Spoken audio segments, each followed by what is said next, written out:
Hey guys, welcome back to the channel for another video today with a little bit of a co-host today. This is Max.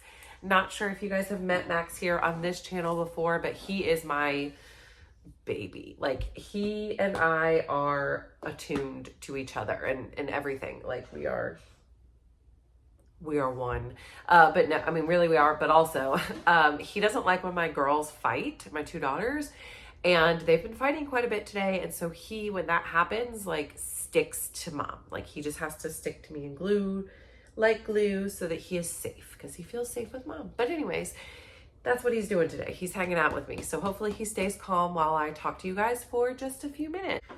Max actually just left me, so he apparently does not want to hang out with me. Finley called him and he went to her. So I guess we don't have a co-host, but at least you got to see him for a bit of a second. So let's go ahead and jump right into today's video then. Today I wanted to talk about some things that I've been seeing online that I feel like are pushed on people who may consider taking Mounjaro, that people need to really sit back and actually think about, and maybe like dispelling a little bit of myths that we're fed, or calming some of the fears. How about we say it that way? So there's a couple of things that I've seen going around lately. The number one is the long-term effects of Mounjaro on the body, and the myth that Mounjaro is such a new medication. It's this novel thing, and we don't know what's going to happen in 20 years or in 10 years or in 5 years. And, you know, the risk that you're putting your body in just to lose a little bit of weight. And a lot of the people publishing these articles are mainstream media accounts, right? And so one thing that I want to say about that is that the media will tell you what they want you to hear. It's the same thing about politics. It's the same thing about literally everything in life, which is the reason I do not watch the news. And that can be another topic for another day, but I believe that the media can do more harm than good in most instances. And this is just another example of that. Mounjaro, or GLP-1 medications in general, are not new. They have been around since the 80s. I believe there was even one in the 70s with Saxenda and Trulicity and all of these other medicines that were previously just for GLP-1, or just for diabetes, that have also been used for weight loss off-label for many, many, many years. They're not new. And so there have been studies on the long-term effects of Trulicity and Saxenda and other GLP-1s that have been around for a very long time.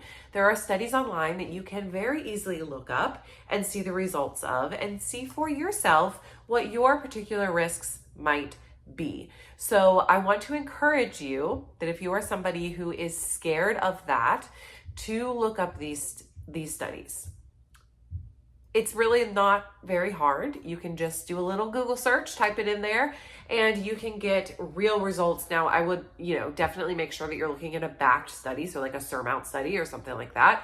But there's plenty of statistical data on the long-term effects of GLP-1s on the body that you can look into. And while they are not specifically on tirzepatide, yes, I can say that because the peptide tirzepatide is a newer one being used, you can assume that the GLP-1 is going to function similarly to all of the others in the way that it has long-term effects on the body. So that's the first one.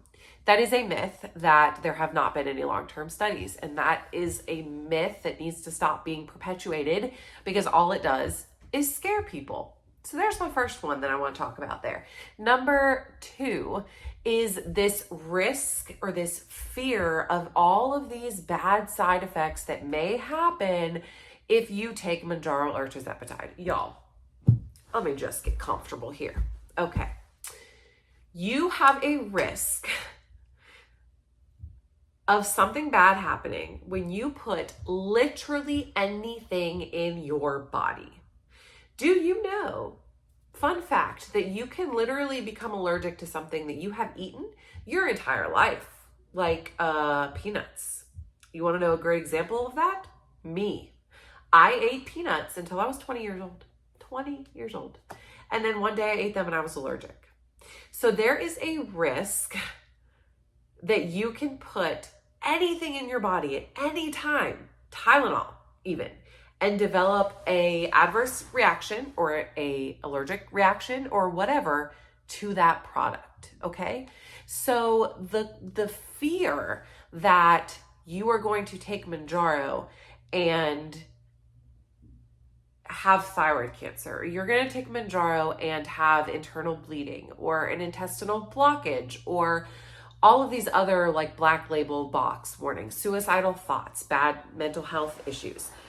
The likelihood of those things happening, and this is per, if you watch the Oprah episode on GLP-1 specific, she talked mostly, I would say, about Mounjaro, but it was on both. They had representatives from Novo Nordisk and Eli Lilly there. But if you watch that episode, one of the doctors, I can't remember which one, but one of them mentioned that the risks of those things happening in percentage form is 1%. A 1% chance that you are going to be one of the people that get thyroid cancer or any of the other black label box warnings. So 1 out of every 100 people. Okay, now, the risk of you developing diabetes, heart disease, high cholesterol, high blood pressure, or any of the other things that come with being obese is much, much, much, much, much, much astronomically higher than the risk of you getting thyroid cancer or whatever from the Mounjaro. Do I need to say that again? You are at a much higher risk of developing a secondary disease from being obese than you are from developing one of the really bad black box label side effects on the Mounjaro box. It is not even able to be compared, the difference in the risk factor. I feel like that needs to be said because I am seeing so much of this lately. Like the articles about this one person who ended up with internal bleeding. That's actually one that I saw recently, which is why I keep saying it. This mom took Mounjaro, or I'm sorry, not even Mounjaro, it was Wegovy, and she ended up with a stomach ulcer. Okay, this is one person. There's been one reported instance of this. Same thing with the intestinal blockage or the trouble having, your bowels not working.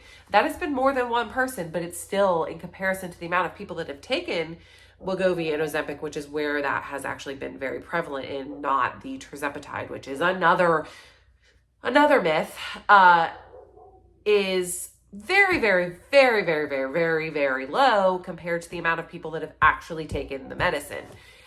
Now, like everything else in life, if you take something, if you eat something, if you drink something, and you notice anything weird, then you stop doing it, or you decide not to do it any longer, or you type it in Google and say, why am I feeling this way after taking this medicine? And then you figure it out and you talk to your doctor. I am somebody who gets very heated in moments of fear mongering. This is why I don't watch the news. I don't feed into media things, because the media will, if you listen to the media wants to make money and make you believe, keep us on this thought process that they want us to follow. And if you watch the news, sooner or later, you're going to be convinced of all the things that they tell you, because they present it in such a way that makes you believe it. But so I encourage everybody to step back and maybe do a little bit of your own research, or even just use your own common sense a little bit. And I promise you, a lot of the things that you see online, you'll step back and you'll think, okay, what is the likelihood of this actually happening? And you'll realize that it's not very high.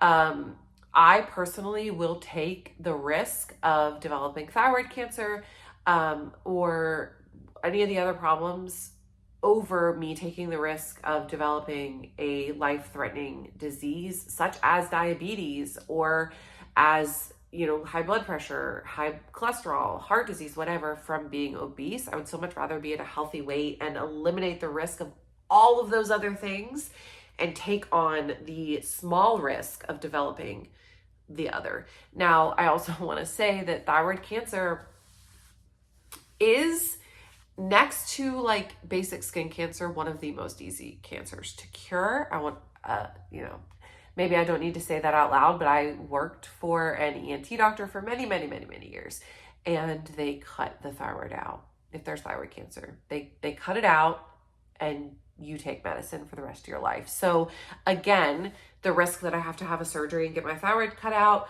or the risk that I develop diabetes and die, or all those other things and die. I feel like when somebody sits down and really like explains it in those ways, you're like, oh, maybe you're right.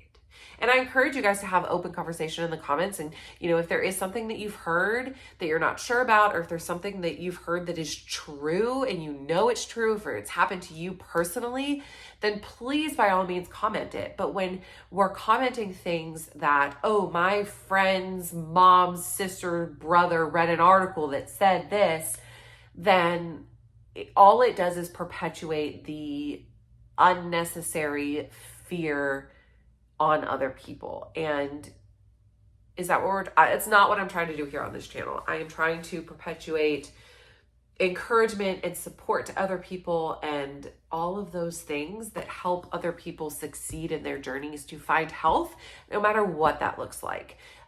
So yeah, those are the two main ones that we needed to discuss here, because I've been hearing them so much. I feel like I needed to just squash them and let you know what the actual facts are and what the actual statistics say in regards to those things.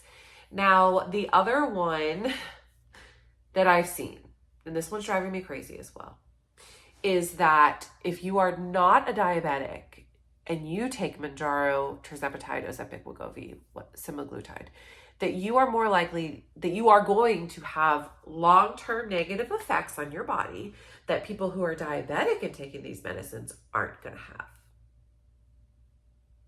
But why?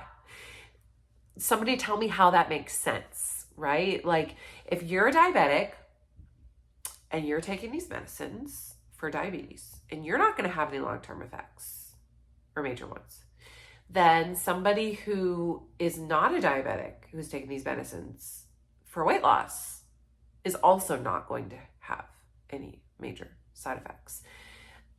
It makes zero sense. I mean, that's like somebody saying that you taking Tylenol for a headache and you taking Tylenol for a stomach ache are going to result in different side effects over the long term. Like, your liver is going to be less damaged because you took it for a headache. Okay, so we should stop telling people that. We should stop commenting that on videos, because it's like 99.9% not true. And all that's going to do is further scare people from taking it for weight loss, which might actually be the point now that I'm saying that out loud, because the diabetics currently seem to think that they deserve it more than everybody else. And while I do think that in the immediate, like today, if I took a shot or a diabetic took a shot, that maybe the diabetic needs it, I do think that. I don't necessarily think that the diabetics are any more entitled to a medication, in the long run than somebody needing it for weight loss is, because the diabetics, I might get hate for this, but 9 times out of 10, you're diabetic because you were obese or because you were unhealthy or because of that. So, I'm saucy today. In the long run, we all are entitled to the same medicine. I need to end this video because I'm getting real feisty. But anyways, so that's, I just needed to say these things out loud, because I feel like nobody else is, and people are scared, and they should not be scared of this medicine that can help them save their lives. Okay, don't be scared. Do a little thinking with your own brain, just do a little thinking. Okay, that's what I have for you today. I just needed to say this, Thanks for watching.